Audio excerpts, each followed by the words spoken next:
sa inyong lahat mga katrabaho. Ayan, mayroon naman akong building na didemolishin. Dito yan sa Espanya, Blumentritt Talos. Ayan. Ibarra Street. Buti may bakanting lote. Kaya medyo mabilis lang trabahuin ko. Marami pang sasakyan dumadaan. Nakaparking. Kaya yan, hindi ko maano trabahuin. Kasi sa sasakyan. Pero ang trabaho, kung sakasakali, madali lang. Ayan.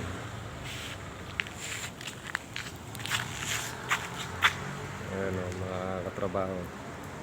Igibain ko na naman yan.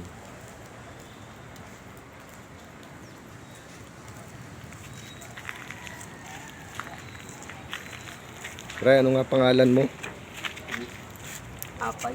Apay? Kaya lang rin po. Ang tagal ka na rito? Ilang dekada na ako rito. Ano yan? Dati may... Pinanak, hindi na ako. Ano yan? Dati may nakatira dyan sa Gigibay na yan? Oo, dati na yan. Yung sigiyara, ano na mga karismatik na ano. Ayun. Oh, Tapos, yung sigiyara, pambaman mo na yun. Dahil sa paupahan. Hindi lang siya talaga na-renovate, ano? Kaya ganyan. Magmula nung ano yan, paupahan niya. Wala na, hindi na talaga nang galaw.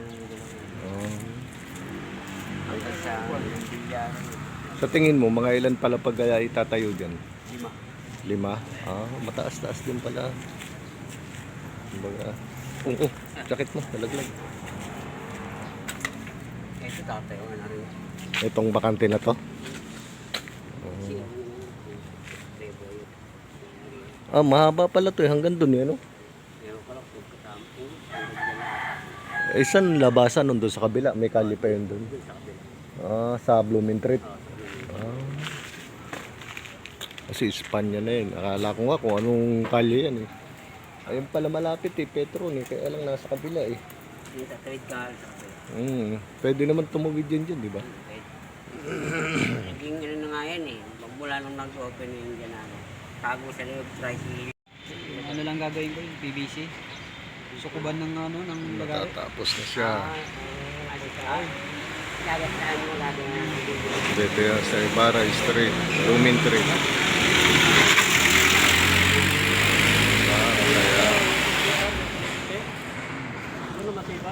Boss, nakausap na kayo ni Chairman? Dito kayo?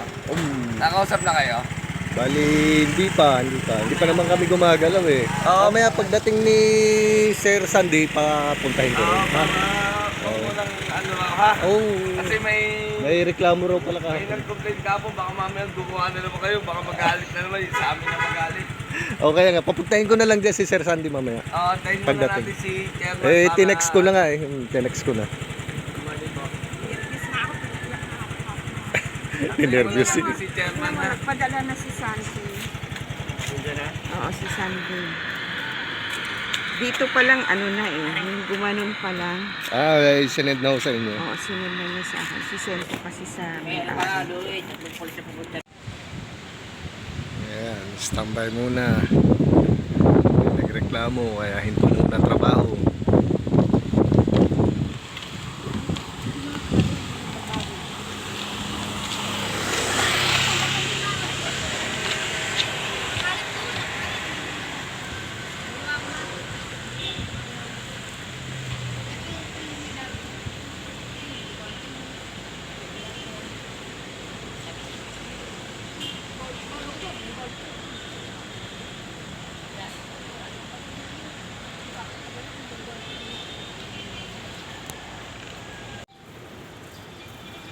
Good morning. Tapos na sana yung trabaho namin, mga trabaho.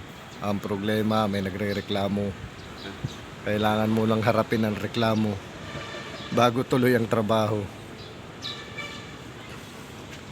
Ito ang foreman dito. Foreman ng construction. Por, ano pangalan mo? Ha? Ano pangalan Ibrahim. mo? Ibrahim? Muslim? Muslim ka? Ah, Sino yan? Asawa mo? pang-upload. Upload ko sa YouTube. Ilan sa estimate mo, Por? Ilan taon nyo ano to? Tatayo? Oo. Mga 8 months lang to. 8 months. Bagay, malit lang ang area, no?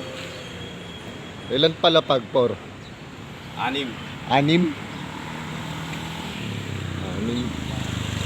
Sa demolish halos 4 days lang tapos na sana eh.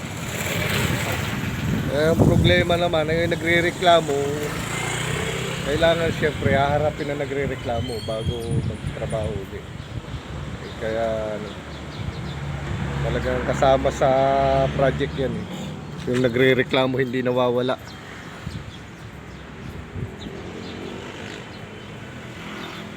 Clearing na sana eh. Ang problema eh, ganun lang ang buhay. Buddy!